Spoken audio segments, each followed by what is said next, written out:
नमस्कार विद्यार्थी मित्रांनो, MPSC परीक्षेची तयारी करत असणाऱ्या सर्व विद्यार्थी मित्रांसाठी एक महत्त्वाचा असा हा व्हिडिओ आहे. काल महाराष्ट्र गट क परीक्षेची जाहिरात प्रसिद्ध झाली आणि खरं तर जाहिरातीपेक्षा या परीक्षा ज्या घेतल्या जाणार आहेत त्या प्रणालीवर मात्र चर्चा जास्त सुरू झाली. महाराष्ट्र गट क सेवा पूर्वपरीक्षा जी आहे या परीक्षेच्या बाबतीत पूर्वपरीक्षा ही कॉम्प्युटर बेस्ड टेस्ट होणार आहे, CBT स्वरूपात होणार आहे असं काल आयोगाने जाहिरातीमध्ये जाहीर केलं. आणि ही घोषणा झाल्यानंतर आपण पाहतोय की अनेक प्रसारमाध्यमावर, सोशल मीडियावर याच्याबद्दल जोरदार अशा चर्चा सुरू आहेत. त्याच्यानंतर आयोगाने नुकतीच आत्ता एक पत्रकार परिषद घेतलेली आहे आणि या पत्रकार परिषदेमध्ये एका प्रसिद्धीपत्रकाच्या माध्यमातून या कॉम्प्युटर बेस्ड टेस्ट प्रणालीबद्दल, CBTच्या प्रणालीबद्दल सविस्तर चर्चा केलेली आहे. यामध्ये आपण विषय पाहू शकतो. महाराष्ट्र लोकसेवा आयोगामार्फत गट क सेवा संयुक्त पूर्वपरीक्षा 2026 तसेच आगामी सर्व पूर्वपरीक्षा संगणक प्रणालीवर म्हणजेच कॉम्प्युटर बेस्ड टेस्ट पद्धतीने आयोजित करण्याबाबत. मूळ विषयच असा आहे की इथून पुढे होणाऱ्या ज्या सर्व पूर्वपरीक्षा आहेत, मग ते MPSC गट ब च्या असो, गट क च्या असो किंवा सरळ सेवेमार्फत इतर जी पदं भरली जाणार आहेत त्याच्यामार्फत घेतल्या जाणाऱ्या परीक्षा असो किंवा अगदी डिपार्टमेंटल परीक्षा, तर बहुतेक सर्व डिपार्टमेंटल परीक्षा ज्या आहेत ह्या CBT स्वरूपातच होत्या. आपण पाहिलं यावर्षी झालेली डिपार्टमेंटल ASOची परीक्षा असेल, डिपार्टमेंटल एक्साईजची परीक्षा असेल, CDPOची परीक्षा असेल, ह्या सगळ्याच परीक्षा CBT स्वरूपामध्ये झालेल्या होत्या. त्यामुळे पूर्वपरीक्षा जी आहे ही CBT प्रणालीवर घेण्याचं आयोगाने जाहीर केलेलं आहे. म्हणजे यामधला एक महत्त्वाचा मुद्दा आपण लक्षात घेऊ शकतो की फक्त पूर्वपरीक्षा ज्या आहेत ह्या कॉम्प्युटर बेस्ड टेस्ट होणार आहेत. मुख्य परीक्षा या आपल्या पारंपरिक पद्धतीनुसारच होतील आणि हे सुद्धा आयोगाने आत्ताच झालेल्या पत्रकार परिषदेत जाहीर केलेलं आहे. तर याच्याबद्दलचं हे जे प्रसिद्धीपत्रक आहे आपण एक एक मुद्दा समजून घेऊया आणि त्याच्यानंतर ही पद्धत योग्य, अयोग्य, हितकारक, अहितकारक, न्यायकारक, अन्यायकारक ह्याच्याबद्दल आपण चर्चा करू. यामध्ये आपण पाहू शकतो की महाराष्ट्र लोकसेवा आयोगामार्फत दिनांक 25 जून 2026 रोजी गट क सेवा संयुक्त पूर्व परीक्षा 2026ची 2619 पदांसाठी जाहिरात प्रसिद्ध करण्यात आली असून ती संगणक प्रणालीवर आधारित घेण्यात येणार आहे. आणि आपण पाहतोय की या परीक्षेच्या मार्फत जवळपास 2619 पदं भरली जाणार आहेत आणि जाहिरातीमध्ये आयोगाने स्पष्ट केलेलं आहे की या पदांच्यामध्ये मुख्य परीक्षेच्या अगोदर वाढ झाली तर ही पदसंख्या अजून देखील वाढू शकते आणि त्याचबरोबर वर्षभरामध्ये डिसेंबरपर्यंत इथून पुढे आयोग 2 ते 3 पूर्वपरीक्षा घेण्याचं आयोगाचा मानस आहे, हे आयोगाने स्पष्ट केलेलं आहे. तर यामध्ये पुढे सांगितलेलं आहे, राज्य शासनाच्या दिनांक 5 मे 2026 रोजीच्या शासन निर्णयान्वये भरती प्रक्रियेमध्ये व्यापक सुधारणा करण्यात आल्या असून आयोगामार्फत घेण्यात येणाऱ्या सेवा, संवर्ग, पदसंख्या, उमेदवारांची संख्या यामध्ये पुढील काळात मोठ्या प्रमाणात वाढ होणार आहे. यामुळे विद्यमान ऑफलाईन परीक्षेद्वारे परीक्षा पद्धतीद्वारे सर्व परीक्षा विहित कालमर्यादेत घेणे जिकरीचे होणार आहे असं आयोगाने म्हटलेलं आहे.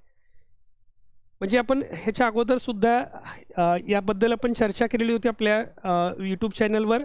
5 मे 2026च्या शासन निर्णयामध्ये याच्यामध्ये आयोगाने देशभरातल्या वेगवेगळ्या आयोगांचा किंवा आयोगांच्या कार्यपद्धतीचा अभ्यास करून एक नवीन परीक्षा पद्धती ठरवलेली आहे. त्याच्यात व्यापक सुधारणा करण्याचा आयोगाचा मानस आहे आणि त्यामुळे ज्या MPSC कक्षेच्या बाहेर असणाऱ्या ज्या परीक्षा आहेत, ज्या भरती प्रक्रिया आहेत, यासुद्धा MPSC मार्फत राबवल्या जाणार आहेत.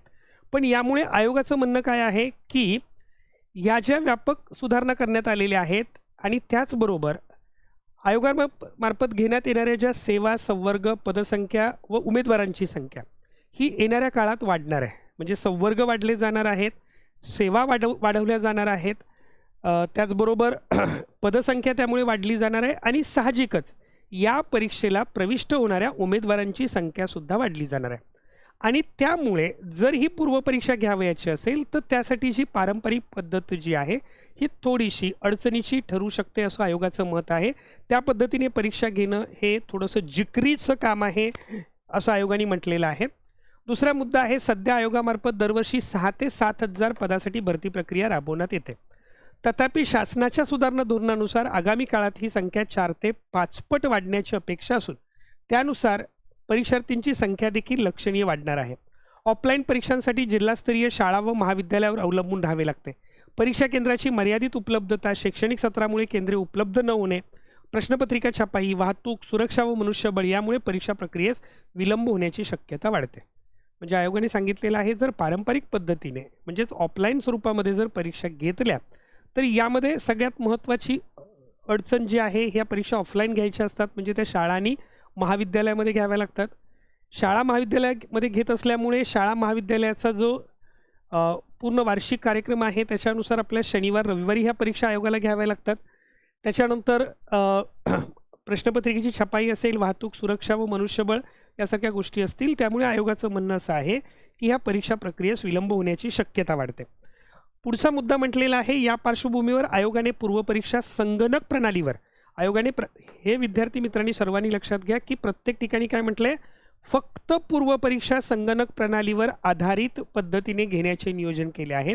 या पद्धतीमुळे परीक्षा प्रक्रियेमध्ये पारदर्शक, आपण 5 मे 2026चा शासन निर्णय जर वाचला असेल, MPSCचा जो निर्णय वाचला असेल त्यामध्ये तुमच्या लक्षात आलं असेल की या शब्दांच्यावर त्याच्यामध्ये सुद्धा भर देण्यात आलेला होता.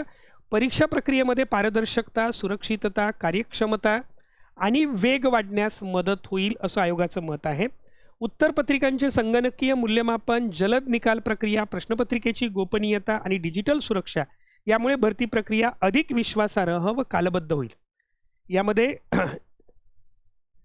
जो आता रिझल्ट लागण्यासाठी वगैरे जो विलंब होत होता किंवा संपूर्ण प्रक्रिया पूर्ण करण्यासाठी विलंब होत होता तो कमी होईल. मग यामध्ये उत्तरपत्रिकांचं संगणकीय मूल्यमापन होईल, जलद निकाल प्रक्रिया होईल, प्रश्नपत्रिकेची गोपनीयता आणि डिजिटल सुरक्षा यामुळे भरती प्रक्रिया अधिक विश्वासार्ह व कालबद्ध होईल. आयोगाच्या प्रत्येक सहवर्गाची भरती प्रक्रिया शक्यतो त्याच वर्षात पूर्ण करण्याचे उद्दिष्ट साध्य करण्यासाठी CBT पद्धत अत्यंत उपयुक्त ठरणार आहे. म्हणजे आयोगाने ही सर्व प्रक्रिया गतिमान करण्याच्या दृष्टिकोनातून ही CBT प्रणाली आणलेली आहे असं आयोगाचं मत आहे. पुढचा मुद्दा आहे, त्याच्यासाठी आयोगाने उदाहरणं दिलेली आहेत की बाबांनो हीच परीक्षा योग्य कशी, ही परीक्षा पद्धती योग्य कशी, पारंपरिक पद्धतीपेक्षा ही अधिक चांगली कशी हे समजावून सांगण्यासाठी. अर्थात या बाकीच्या परीक्षांचा सुद्धा आपल्याला अनुभव आहे.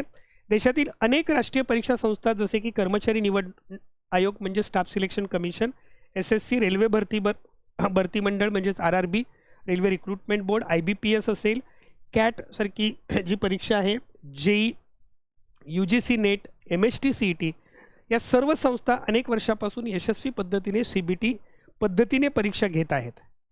तसेच केरळ, तेलंगणा, आंध्र प्रदेश, राजस्थान, उत्तर प्रदेश, कर्नाटक, तामिळनाडू, बिहार व हिमाचल प्रदेश या राज्य लोकसेवा आयोगाकडूनही गट अ, ब, क पदांसाठी CBT परीक्षा नियमितपणे घेतल्या जात आहेत.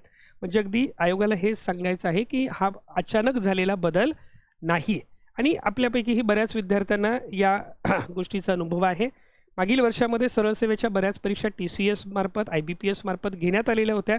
याही ऑनलाईन स्वरूपाच्या होत्या. आपल्यापैकी बहुतांश विद्यार्थी हे स्टाफ सिलेक्शन कमिशन, रेल्वे यासारख्या परीक्षा देतात.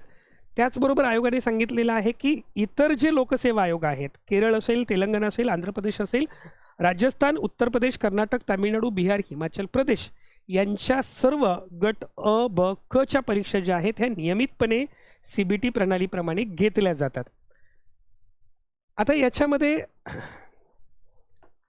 पुढच्या मुद्द्यामध्ये त्यांनी म्हटलेलं आहे की एकापेक्षा अधिक परीक्षा, म्हणजे आपल्या सगळ्यात महत्त्वाची अडचण आहे मुलांना नॉर्मलायझेशन या संकल्पनेची थोडीशी भीती वाटते.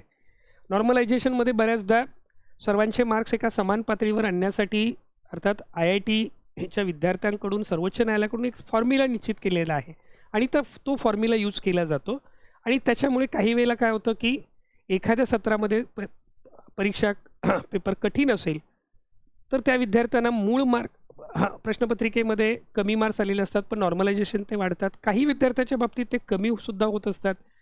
अर्थात हे जे आहे हे त्या परीक्षेच्या काठिण्य पातळीवर अवलंबून असल्यामुळे ही गोष्ट घडत असते. तर त्याच्याबद्दल आयोगाने काय म्हटलंय बघा, एकापेक्षा अधिक सत्रामध्ये परीक्षा घेतल्यास उमेदवारांच्या गुणांचे नॉर्मलायझेशन करण्यात येणार आहे. त्यासाठी IIT बॉम्बे सारख्या राष्ट्रीय स्तरावरील तज्ज्ञ, IIT मुंबई सारख्या राष्ट्रीय स्तरावरील तज्ज्ञ संस्थांचे तसेच शासनाच्या सांख्यिकी क्षेत्रातील तज्ज्ञांचे मार्गदर्शन घेऊन वैज्ञानिक, पारदर्शक व न्यायपद्धतीने सूत्र निश्चित करण्यात येईल. या पद्धतीची सविस्तर कार्यपद्धती आयोग स्वतंत्र प्रसिद्ध करेल. म्हणजे आपल्याला आत्ता जी नॉर्मलायझेशनची भीती वाटते त्याच्याबद्दल आयोग काय स्पष्टीकरण देईल ते आपल्याला पाहावं लागणार आहे. ती पद्धत कशी असेल आणि ती पद्धत नक्की फायद्याची होईल तोट्याची होईल हे आपल्याला पाहावं लागेल. माननीय सर्वोच्च न्यायालयाने एका प्रकरणी गुणांचे समानीकरण ही प्रक्रिया कायदेशीर, न्यायसंगत व वैध असल्याचे स्पष्ट केले आहे. तसेच राष्ट्रीय स्तरावर ऑफलाईन परीक्षामधील पेपर फुटीच्या घटनांच्या पार्श्वभूमीवर भारत सरकारच्या शिक्षण मंत्रालयाने डॉक्टर के राधाकृष्णन यांच्या अध्यक्षतेखाली high level committee of experts नियुक्त केली होती. या समितीने मोठ्या प्रमाणातील परीक्षा भविष्यात CBT पद्धतीने व विविध सत्रामध्ये घेण्याची शिफारस केली आहे. त्यानुसार नीट 2027 परीक्षा देखील CBT पद्धतीने आयोजित करण्याचे नियोजन करण्यात आले. आपण पाहतोय की नीट परीक्षेमध्ये खूप मोठा घोटाळा झाला. मागील काही महिन्यांच्या मध्ये आपण त्याच्यावर माध्यमांच्या मध्ये त्याच्या चर्चा ऐकत आहोत. त्या परीक्षा पद्धतीवर बरीच टीका झाली आणि म्हणून आता शासनाने जाहीर केलेलं आहे की इथून पुढच्या परीक्षा ज्या आहेत ऑफलाईन स्वरूपात न होता त्या देखील कॉम्प्युटर बेस्ड टेस्ट होणार आहेत. म्हणजेच आयोगाला या सर्वांच्यामधून याची जाणीव आपल्याला करून द्यायची आहे की कॉम्प्युटर बेस्ड टेस्ट ज्या आहेत याची विश्वासार्हता ही ऑफलाईन परीक्षेपेक्षा जास्त आहे. त्याच्यानंतर पुढचा मुद्दा आहे आयोगामार्फत दिनांक 1 डिसेंबर 2022 पासून आत्तापर्यंत 138 संवर्गाच्या सरळ सेवा व विभागीय परीक्षा CBT द्वारा यशस्वीरित्या घेण्यात आल्या आहेत.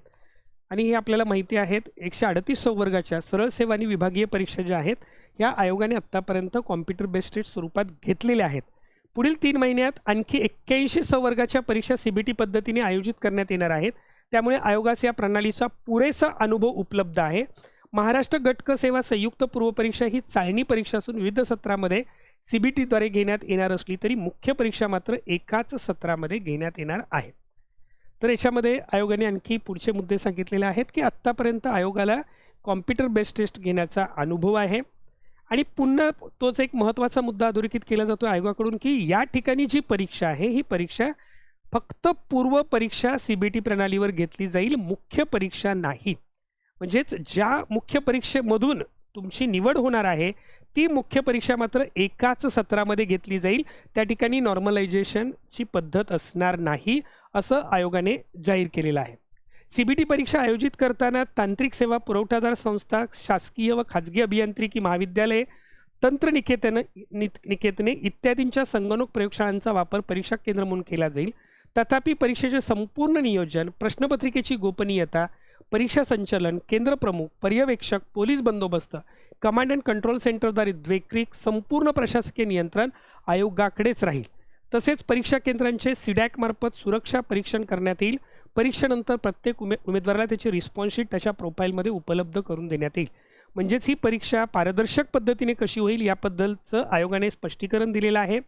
यामध्ये CBT परीक्षा आयोजित करताना तांत्रिक सेवा पुरवठादार संस्था असतील, शासकीय व खाजगी अभियांत्रिकी महाविद्यालये, तंत्रनिकेतने इत्यादीच्या संगणक प्रयोगशाळांचा वापर परीक्षा केंद्र म्हणून केला जाईल. तथापि परीक्षेचे संपूर्ण नियोजन ही प्रश्नपत्रिकेची गोपनीयता, परीक्षा संचालन, केंद्र प्रमुख, पर्यवेक्षक, पोलीस बंदोबस्त या सर्व प्रशासकीय नियंत्रण जे आहे या सर्व बाबींचं हे आयोगाकडेच राहणार आहे. याशिवाय आयोगामार्फत सन 2027 पासून महाराष्ट्र नागरी सेवा राजपत्रित गट अ, गट ब, महाराष्ट्र गट ब अराजपत्रित संयुक्त पूर्व परीक्षा तसेच गट क सेवा संयुक्त पूर्व परीक्षा वर्षातून 2 पेक्षा अधिक वेळा घेण्याचा निर्णय घेण्यात आला आहे. या उद्दिष्टांच्या पूर्ततेसाठी CBT पद्धतीचा अवलंब अपरिहार्य आहे.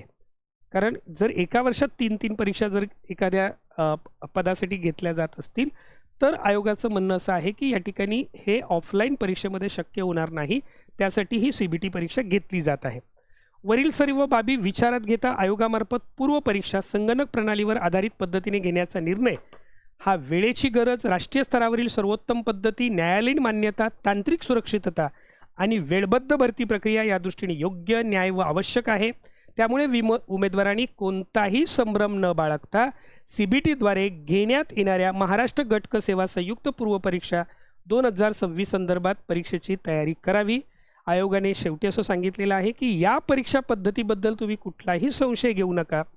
या परीक्षा पद्धतीचा हेतू आयोगाचा अतिशय प्रामाणिक आहे. यासाठी त्यांनी राष्ट्रीय स्तरावरच्या सर्वोत्तम पद्धती ज्या आहेत त्याचा अभ्यास केलेला आहे. न्यायालयीन मान्यता या पद्धतीला आहे. सर्वोच्च न्यायालयाने नॉर्मलायझेशनचा फॉर्म्युला मान्य केलेला आहे. तांत्रिक सुरक्षितता घेतली जाणार आहे आणि सगळ्यात महत्त्वाचं वेळबद्ध भरती प्रक्रिया ही संपूर्ण प्रक्रिया गतिमान आणि पारदर्शक करण्याच्या हेतूने हा बदल केलेला आहे. त्यामुळे विद्यार्थ्यांनी कोणताही संभ्रम न बाळगता या परीक्षेला सामोरं जावं, परीक्षेची तयारी करावी असं आयोगाने म्हटलेलं आहे. आता यामध्ये अनेक विद्यार्थी मित्रांच्या प्रतिक्रिया वेगवेगळ्या असतील. बऱ्याच विद्यार्थी मित्रांना ही जी CBTची परीक्षा आहे, कॉम्प्युटर बेस्ड टेस्ट परीक्षा आहे, याच्याबद्दल मनामध्ये अनाहूत अशी भीती निर्माण होतेच. अगदी त्या ठिकाणी ज्यावेळेला आपण परीक्षा कक्षामध्ये असतो, AC कितीही चिल्ड असला तरीसुद्धा ज्यावेळेला माऊस आपल्या हातामध्ये येतो, संगणकाचा मॉनिटर समोर असतो, त्यावेळेला आतून मात्र घाम फुटलेला असतो. कारण ही परीक्षा पद्धती जी आहे, हिचा सराव आपल्या बऱ्याच विद्यार्थी मित्रांना नसल्यामुळे त्याची भीती वाटणं स्वाभाविक आहे. त्याचबरोबर मागील काही परीक्षांच्या मधले जे अनुभव आहेत, त्या अनुभवांच्या मधून आपल्याला असं वाटतं की ही परीक्षा पद्धती पारदर्शकतेबद्दल तिच्या काही वेळेला विद्यार्थ्यांच्या मनात शंका निर्माण होऊ शकते. त्याच्यामुळे काही विद्यार्थ्यांच्या मनात भीती असेल. परंतु जर आपण ह्या संपूर्ण आयोगाची पत्रकार परिषद किंवा हे प्रसिद्धीपत्रक जर ऐकलं किंवा हे प्रसिद्धीपत्रक वाचलं, तर आपल्या गोष्ट लक्षात येते की आयोगाने हा निर्णय घेत असताना तो असा घिसडघाईने घेतलेला दिसत नाही. आयोगाने याबद्दल खूप सखोल असा अभ्यास केलेला आहे. सगळ्या इतर लोकसेवा आयोगांच्या परीक्षा पद्धतीचा अभ्यास केलेला आहे आणि त्याच्यातून ही परीक्षा पद्धती राबवण्याचा आयोगाचा हेतू आहे. आणि आयोगाने हे स्पष्ट केलेलं आहे की ही परीक्षा पद्धती ही केवळ पूर्व परीक्षेसाठी असणार आहे, मुख्य परीक्षेसाठी असणार नाही. आणि त्यामुळे विद्यार्थ्यांनी अगदी मनात कुठलीही शंका न ठेवता अभ्यासाला सुरुवात करावं असं आयोगाचं मत आहे. विद्यार्थ्यांच्या मनामध्ये असणाऱ्या वेगवेगळ्या भीती आहेत. त्यामध्ये नॉर्मलायझेशनची भीती आहे. बऱ्याचदा मला मार्क्स चांगले येतात, नॉर्मलायझेशनने कमी होतात. पण बहुतांश वेळा मार्क्स कमी असतात, नॉर्मलायझेशनने वाढलेले असतात. याचा अर्थ ते समपातळीवर आणण्याचा प्रयत्न केला असतो. पण त्या गोष्टीमुळे आपल्या मनामध्ये या परीक्षा पद्धतीची किंवा ह्या नॉर्मलायझेशन मेथडची भीती असू शकते. तर ह्या सगळ्या मनातल्या भीती काढण्यासाठी आयोगाने हे प्रसिद्धीपत्रक जाहीर केलेलं आहे. तुम्हाला याबद्दल काय वाटतं हे नक्की कमेंटमध्ये सांगा. ही परीक्षा पद्धती योग्य अयोग्य याबद्दल तुमचं मत काय आहे? अर्थात आयोगाने पारंपरिक पद्धतीने परीक्षा घ्याव्या असंही आपल्याला वाटतं. पण जर ही परीक्षा पद्धती गतिमान करावयाची आहे, सरळ सेवेमार्फत भरली जाणारी सर्व पदं आयोगाच्या कक्षेत आणावयाची आहेत, तर आयोगाचं हे जे मत आहे हे सुद्धा आपल्याला विचारात घ्यावं लागेल की जर परीक्षा पद्धतीमार्फत भरली जाणारी जी पदं आहेत ती पदसंख्या वाढल्यामुळे ह्या परीक्षा पद्धतीमध्ये बदल होणं गरजेचं आहे असं आयोगाला वाटतं. आणि आपण बोलतोच की मनुष्य प्राण्याचा बदल हा मनुष्याच्या आयुष्यातील स्थायी भाव असतो. बदल जे घडतात ह्या बदलाला जो सकारात्मकतेने सामोरं जातो तो साहजिकच या ठिकाणी टिकून राहतो, यशस्वी होतो. त्यामुळे आयोगाचे जे बदल आहेत हे बदल समजावून घेण्याचा प्रयत्न करा. त्याचबरोबर आपली पूर्वपरीक्षा जी आहे ही कॉम्प्युटर बेस्ड होणार आहे. मुख्य परीक्षा ही ऑफलाईन पद्धतीनेच होणार आहे. त्यामुळे आयोग पुढचा विद्यार्थ्यांच्या भावनांचा विचार करून या निर्णयामध्ये काय बदल करतं का वगैरे ह्या गोष्टी आपण आयोगाकडे आशाळभूत नजरेने पाहत आहोतच. आयोगाने ह्या पद्धतीचा विचार करून याच्यामध्ये जास्तीत जास्त पारदर्शकता आणावी, ही परीक्षा पद्धती वेगवान करावी अशी आपल्या सर्वांनाच अपेक्षा आहे. आयोग या गोष्टींचा सुद्धा विचार करेल. पण तूर्त आपल्या हातामध्ये ज्या गोष्टी आपल्या कंट्रोलमध्ये आहेत त्या गोष्टी मात्र त्याच्यावर फोकस करा. तुमच्या स्वतःच्या अभ्यासावर फोकस करा. ज्या गोष्टी आउट ऑफ द कंट्रोल आहेत त्याच्याबद्दल जास्त विचार करण्यात विद्यार्थी मित्रांनो वेळ वाया घालवू नका. कारण येणाऱ्या काळामध्ये परीक्षा भरती या परीक्षेमार्फत खूप मोठ्या प्रमाणावर पदभरती होणार आहे आणि या संधीचं सोनं आपण करून घेणं गरजेचं आहे. कुठेतरी थोडंसं या परीक्षा पद्धतीबद्दल विचार करणं योग्य आहे. ही परीक्षा पद्धती तुम्हाला योग्य वाटते अयोग्य वाटते ते मत मांडणं योग्य आहे. आयोगाकडे त्याच्याबद्दलचं जे गाऱ्हाण आहे ते आपण पाठवणं, आपल्या तक्रारी पाठवणं हे योग्य आहे. पण त्याचबरोबर तुम्ही तुमच्या अभ्यासावरचं तुमचं लक्ष मात्र विचलित करू नका. येणाऱ्या काळामध्ये होणाऱ्या ज्या सर्व आयोगाच्या परीक्षा आहेत ह्या सर्व परीक्षांसाठी विद्यार्थी मित्रांना खूप खूप शुभेच्छा. तुमच्या काही सूचना असतील, तुमची काही मतं असतील तर त्याबद्दल ओमकार अकॅडमी सतत तुमच्यासोबत आहेच. परंतु एक सकारात्मक विचार करून अभ्यासाला लागा. सर्वांना पुन्हा एकदा खूप खूप शुभेच्छा. धन्यवाद.